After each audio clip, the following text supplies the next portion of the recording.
விஜய் அவர்கள் பயந்து போய் தானே பெரம்பூர்லையும் திருச்சியிலும் போய் நிற்கிறாரு. அவ்வளோ தைரியமான ஆளாக இருந்தால் ஸ்டாலின் அவர்களுக்கு அகைன்ஸ்டாக கொளத்தூர்லையும் உதயநிதி அவர்களுக்கு அகைன்ஸ்டாக வந்து சேப்பாக்கத்தில் நிற்க வேண்டியது இப்படி நிறைய பேர் கொஸ்டின்ஸ் ரைஸ் பண்ணிட்டு இருக்காங்க. ஆனால் இந்த மனுஷன் சூஸ் பண்ண இந்த 2 ஏரியாவும் கரெக்டான ஏரியா நான் சொல்லுவேன். அது மட்டும் இல்லாமல் எம்ஜிஆர் காலகட்டத்திலேருந்தே ஈவன் அண்ணாதுரை அவர்களோட காலகட்டத்திலுமே இந்த திருச்சி வந்து ஒரு மெயின் ஏரியாவாக பார்க்கப்பட்டு இருக்கு. அது மட்டும் இல்லாமல் ஈவன் எம்ஜிஆர் அவர்கள் சென்னையை தாண்டி திருச்சியை தான் நம்ம தமிழ்நாடோட கேபிட்டலாக மாற்றுறதுக்கான அட்மினிஸ்ட்ரேஷன் ஆஃபீஸை மொத்தமாக தூக்கி அங்கே வைக்கிறதுக்கான ஒரு பேச்சுவார்த்தையும் போயிட்டு இருந்ததாக கூறப்பட்டிருக்கு. ஏன் திருச்சி அந்த அளவுக்கு ஒரு சென்டர் பாயிண்ட் நம்ம தமிழ்நாட்டுக்கு. அது மட்டும் இல்லாமல் விஜய் அவர்கள் பெரம்பூர் இந்த 2 ஏரியாவும் சூஸ் பண்ணதுக்கு ஒரு முக்கியமான காரணம் ரீஜியன் வைஸ் ரொம்ப சின்ன ஏரியாங்க.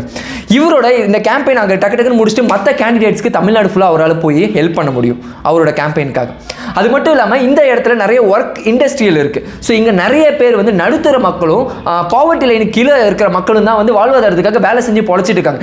இவர் அங்கே போய் நிற்கிறதுக்கு ஒரு முக்கியமான காரணம் என்னன்னா, நான் பணக்காரங்களுக்கு ஒரு ஹை கிளாஸ் லீடர்லாம் கிடையாது, சாமானிய மக்களுக்கு ஒரு மிடில் கிளாஸ்க்கு ஒரு புவருக்கான தலைவன் தான் நான் அப்படின்னு அவர் ப்ரூவ் பண்ண நினைக்கிறேன். அது மட்டும் இல்லாமல் லிட்ரலி இங்கே நிறைய பேர் பார்த்தீங்கன்னா டிஃப்ரெண்ட் கம்யூனிட்டிஸ் சேர்ந்தவங்க, டிஃப்ரெண்ட் ரிலீஜனை சேர்ந்தவங்க. இவரோட இந்த கட்சி எதை பேசுது? செக்குலரிசம் பேசுது. ஒருவேளை இவர் மட்டும் இங்கே இந்த மாதிரி டிஃப்ரெண்ட் ரிலீஜன் கம்யூனிட்டிஸ் மக்களோட ஓட்டுகளை எடுத்து ஜெயிச்சார் அப்படின்னா இவரோட ஐடியாலஜி மக்களை போய் கொண்டு போய் சேர்ந்துருக்கு. அதை பிடிச்சி தான் மக்கள் சூஸ் பண்ணியிருக்காங்கிறத ஸ்ட்ராங்காக அவரால் வச்சு பேச முடியும்.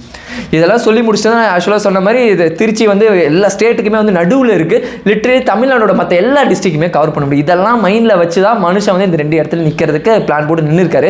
யாராவது திருச்சியிலையும் அப்புறம் பெரம்பூர்லையும் இருந்து வீடியோ பார்க்குறீங்கன்னா உங்களோட கருத்துக்களை கமெண்ட்டில் சொல்லுங்கள். அது மட்டும் இல்லாமல் செங்கோட்டையன் அவர்களுக்கு கோபிச்செட்டிப்பாளையம் கொடுத்ததாக இருக்கட்டும், அதுக்கப்புறம் வந்து ஆதவ அர்ஜுன் அவர்களுக்கு வந்து வில்லிவாக்கம் கொடுத்ததாக இருக்கட்டும், இந்த மாதிரி நிறைய விஷயங்கள் அந்த கேண்டிடேட்ஸ் இருந்தது. ஸோ முக்கியமாக வந்து இவங்க எல்லாருமே கேண்டிடேட்ஸ் கிடையாது, இவங்க எல்லாமே ப்ரொடெக்டர், உங்களோட பாதுகாவலர்கள். யாருக்கும் பெருசாக பேக்ரவுண்ட்லாம் இல்லை அப்படின்னு சொல்லி இவங்களை செலக்ட் பண்ணுறதுக்கு நான் அவ்வளோ எஃபோர்ட் போட்டிருக்கேன். லிட்ரலி இவங்க உங்களோட பாதுகாவலர்கள், எங்களுக்கு டிவிகேக்கு ஒரே ஒரு சான்ஸ் கொடுங்க அப்படின்னு சொல்லிட்டு கேட்டு அந்த விஷயம் எல்லாத்தையுமே இன்றைக்கி அனௌன்ஸ்மெண்ட்டில் பேசி முடிக்கிறாரு.